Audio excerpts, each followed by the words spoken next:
இன்னைக்கு நம்ம இந்த வீடியோவில் பார்க்க போகிற விஷயம் கேட்டிங்கன்னா WWE புதிய ஓனர் அதை பற்றி தெரிஞ்சுக்க போகிறோம். அது மட்டும் இல்லாமல் ராக் வர்சஸ் கோடி ரோட்ஸ் நடந்த செக்மெண்ட்டில் பல இம்பார்ட்டண்டான விஷயம் கிடச்சிருக்கு. அதை பற்றி நான் தெரிஞ்சுருக்கேன். உங்களோட ஸ்டோரி லைனோட அடுத்த கட்டம் என்ன ஆக போகுதுன்றதை தெரிஞ்சுக்கலாம். ஃபர்ஸ்ட் நான் பார்க்க போகிற விஷயம் கேட்டிங்கன்னா இந்த ஸ்மாக் டவுனுக்கு ராக் ரிட்டர்ன் வந்திருப்பார்.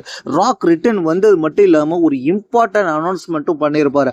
அதாவது நெக்ஸ்ட் இயர் ரெசில்மேனியா பிளேஸை பற்றி பேசியிருப்பார். நியூ ஓர்லாண்ட்ஸ் மக்களுக்காக நியூ ஓர்லாண்ட்ஸில் நெக்ஸ்ட் இயர் ரெசில்மேனியா நடக்க போகுதுன்ற மாதிரி அனௌன்ஸ் பண்ணியிருப்பாரு.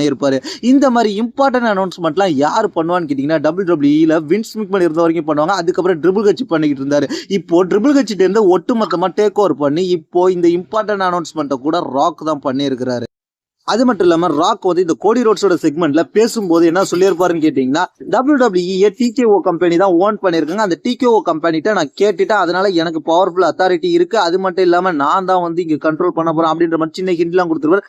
அதனால இப்போ என்ன தெரியுதுன்னு கேட்டீங்கன்னா WWE நியூவஸ்ட் ஓனர் ராக்கா மாறி இருக்காரு. ஏன்னா TKO கம்பெனியில் அதிக ஷேரும் வச்சிருக்காரு Rock, one of the partner. அதனால ராக் வந்து இப்போ WWE டேக் ஓவர் பண்ண போறதாக இந்த செக்மெண்ட் மூலியமா கிளியரா தெரிஞ்சிருக்கு.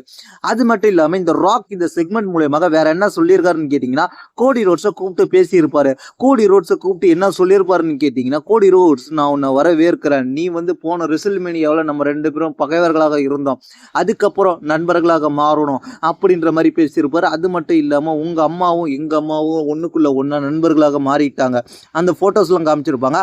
அந்த செக்மெண்ட் முடிஞ்சதுக்கு அப்புறம் என்ன நடக்கும்னு கேட்டீங்கன்னா, கோடி ரோட்ஸ் நீ வந்து ஃபேவரட் சாம்பியனா இருக்கிற, நீ வந்து என்னோட சாம்பியன், நீ வந்து எனக்கான சாம்பியன், நீ எனக்கானவன் அப்படின்ற மாதிரி சொல்லியிருப்பாரு. அதுல என்ன சொல்லியிருப்பாருன்னு கேட்டீங்கன்னா, நீ எனக்கான அடிமையா இருக்கணும் அப்படின்ற மாதிரி கோடி ரோட்ஸை பேசியிருப்பாரு நம்ம ராக்கு. அது மட்டும் இல்லாம இதன் மூலயமாக என்ன தெரிய வருதுன்னு கேட்டீங்கன்னா, இதுக்கு வந்து கோடி ரோட்ஸ் வந்து நீ உன்னோட உயிர் எனக்கு வேணும், நீ எனக்காக மட்டும்தான் இருக்கணும் அப்படின்ற மாதிரி சொல்லியிருப்பாரு. இதை வந்து நீ முடிவெடுத்து எலிமினேஷன் சாப்டர்ல சொல்லியிருப்பாரு.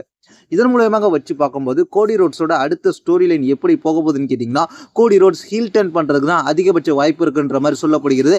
இந்த ஹீல் டர்ன் ஸ்டோரி லைன் கூட புதுசு கிடையாது. இது ஏற்கனவே WWE உருவாக்கி ஒரு சக்ஸஸ்ஃபுல்லான ஸ்டோரி லைனை பண்ண ஸ்டோரி லைன் தான். அந்த ஸ்டோரி லைன் யாரை வச்சு பண்ணாங்கன்னு கேட்டிங்கன்னா, இதுக்கு முன்னாடி இந்த ஸ்டோரி லைனில் ஈடுபட்டது யாருன்னு கேட்டிங்கன்னா, ட்ரிபிள் ஹெச் வந்து one of the company owner மாதிரி இருக்கும்போது வின்ஸ் மெக்மேன் WWE விட்டு போனதுக்கப்புறம் ட்ரிபிள் ஹெச் டேக் ஓவர் எடுத்து ஸ்டோரி லைனில் எப்படி இறங்கணுறோ, கண்ட்ரோல் எடுத்து ஸ்டோரி லைனில் எப்படி இன்வால்வ் ஆனாரோ அந்த ஸ்டோரி லைனை தான் இப்போ கொண்டு வந்திருக்காங்க. ட்ரிபிள் ஹெச் இன்வால்வ் பண்ணி ஒரு ஹீல் டர்ன் பண்ணி ஒரு ரெஸ்லரை மாற்றி விட்டு சேஞ்ச் பண்ணி ஓவர் லெவலில் வளர்த்து விட்டாரோ, கடைசியில் ஃபைனலாக அவருக்குமே ரெசில்மேனியா இதில் மேட்ச் வந்துச்சு. அந்த ஸ்டோரி லைன் தான் கொண்டு வந்திருக்காங்க. அதுதான் கேட்டிங்கன்னா ட்ரிபிள் ஹெச் அண்ட் த்ரோயின் ஸ்டோரி லைனை இப்போ இம்ப்ளிமெண்ட் பண்ணி கோடி ரோட்ஸும் ராக்கும் ப்ளே பண்ண போறாங்க அப்படின்ற டீட்டெயில் இப்போ கிடைச்சிருக்கு. இதுதான் ஃபியூச்சர் ஸ்டோரி லைன். இந்த ஃபியூச்சர் ஸ்டோரி லைனுக்காக தான் இப்போதைக்கு ஹிண்ட் கொடுத்து ஆரம்பிச்சு வச்சிருக்காங்க. இதை பத்தி உங்களுடைய கருத்து என்னன்றது கீழே உள்ள கமெண்ட்ஸ் பண்ணுங்க. இதே போல இன்ட்ரெஸ்டிங்கான ரெஸ்லிங் இன்ஃபர்மேஷன், ரெஸ்லிங் நியூஸ் தெரிஞ்சுக்க நம்ம சேனலை சப்ஸ்கிரைப் பண்ணி வச்சுங்க. தேங்க்ஸ் ஃபார் வாட்சிங்.